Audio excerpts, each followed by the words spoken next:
אם יש נושא שלא מפסיקים לשאול אותי עליו, זה גלוטן. כל כך הרבה אינפורמציה שגויה. זה פחמימה, זה מנפח, זה לא בריא. שלא לדבר על כל האנשים שעושים דיאטה נטולת גלוטן בלי אפילו לשאול למה. בדיוק בשביל זה אני כאן. תוך כמה דקות אני עושה לכם סדר בדברים, מסבירה לכם מה זה גלוטן ועל מה כל המהומה. מתחילים. גלוטן הוא חלבון שמצוי בדגנים מסוימים כמו חיטה, שעורה ושיפון. חלבון, שמעתם? הגלוטן מעניק לבצק את האלסטיות שלו ועוזר לשמור על צורתו ומרקמו. זה כל הסיפור. איפה מתחילות הבעיות? כדי להבין את זה כדאי להסתכל על גרגר החיטה. גרגר החיטה בנוי משלושה חלקים. הקליפה, אנדוספרם ונבט. הקליפה והנבט הם מקור מעולה לויטמינים מקבוצת B, אבץ וברזל. אממה, מוציאים אותם בתהליך עיבוד הדגנים, כך שבקמח לבן יש רק אנדוספרם.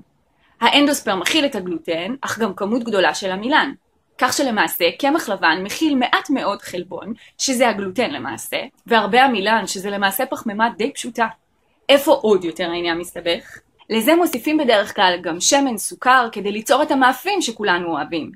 ובקיצור, אתם מקבלים את התמונה. אנחנו אוכלים הרבה מאכלים מעובדים מקמח לבן שלא טובים לנו, ועוד מעיזים להאשים את הגלוטן המסכן. עכשיו אתם כבר מבינים שהרבה מיתוסים שקשורים לגלוטן פשוט לא נכונים. כמו שלמשל הוא הופך בקיבה לדבק ונדבק לדפנות המעי, זה פשוט לא נכון. תפסיקו להגיד את זה. אני מזהירה אתכם. עכשיו אחרי שעשינו קצת סדר בדברים, אפשר לגשת למקור נוסף של בלבול, ואלו מחלות שקשורות לחיטה וגלוטן. ישנם 3 מצבים שכן כדאי להימנע מהם מחיטה וגלוטן. 1 זה צליאק, מחלת מעי כרונית הנגרמת מרגישות לגלוטן ונמצאת אצל 1% מהאוכלוסייה.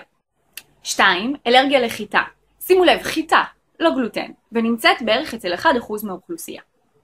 3 סינדרום שקיבל חשיפה גדולה לאחרונה ונקרא רגישות לגלוטן שאינה צליאק. ופה כבר יש בעיה. למה? כי בעוד צליאק ואלרגיה לחיטה ניתן להבחן על ידי בדיקות מהימנות, את הסינדרום הזה לא באמת ניתן להבחן, וקשה להגיד כמה הוא נפוץ באוכלוסייה. הטיפול היחיד בסינדרום הוא לאמץ דיאטה ללא גלוטן, ולראות אם הסימפטומים חולפים. הסימפטומים כוללים כאבי בטן, נפיחות, עייפות, דיכאון, כאבי מפרקים ועוד. כמו שאתם מבינים, יש פה קשת רחבה של סימפטומים שלא קשורים אחד לשני ושאולי קשורים לגלוטן.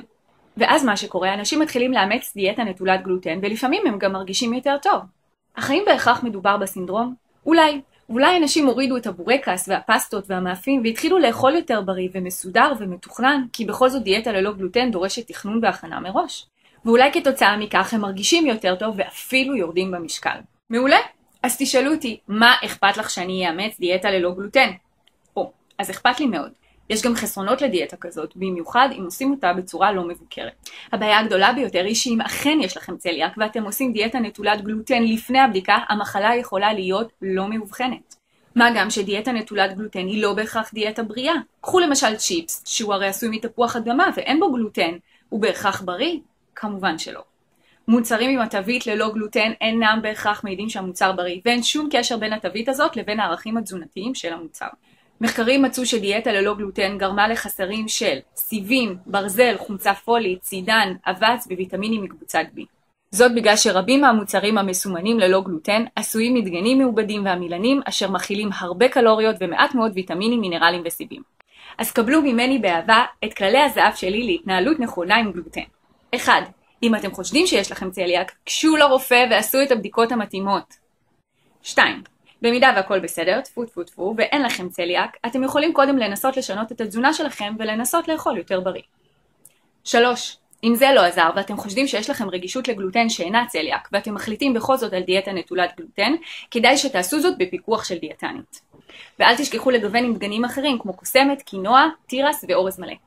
4. אם אתם רואים שאין שיפור במצב, חזרו לתזונה רגילה המכילה גלוטן וגשו לרופא לברר אולי יש לכם רגישות לרכיב מזון אחר או יש לכם בעיה לא מובחנת אחרת. זהו, אני קוראת כאן קריאה נרגשת לכולם, עזבו את הגלוטן בשקט. אני מקווה שאהבתם את ההסבר, אתם מוזמנים לעשות לי לייק. אם אתם רוצים עוד הסברים מעניינים על תזונה, אתם מוזמנים להירשם לעמוד שלי גם ביוטיוב וגם בפייסבוק. וכתבו לי בהערות איזה נושאים מעניינים אתכם. ביי בינתיים.